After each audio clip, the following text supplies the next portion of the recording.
And we just offer a very nice, quiet, but close meaning to downtown. If you need to go down to the town plaza, it's only a couple minutes by car.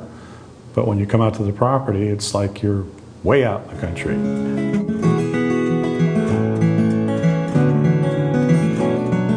Here we are, we're walking into Brenda's garden with her roses she maintains, and vegetables and herbs that we have growing around here that she uses in cooking the great breakfast that she's known for. But summers for us are an indicator is the morning fog and the beautiful afternoons. That's an indicator that summer is here.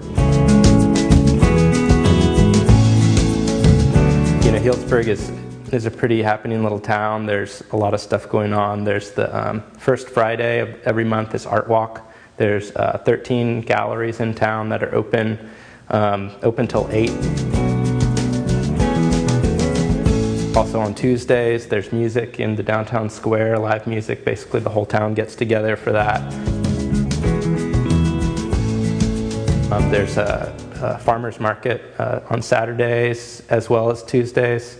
So there's a lot going on downtown. So it's fun to be down here, not back up in the hills, in the cellar, you know, soaking wet. It's nice to be down here.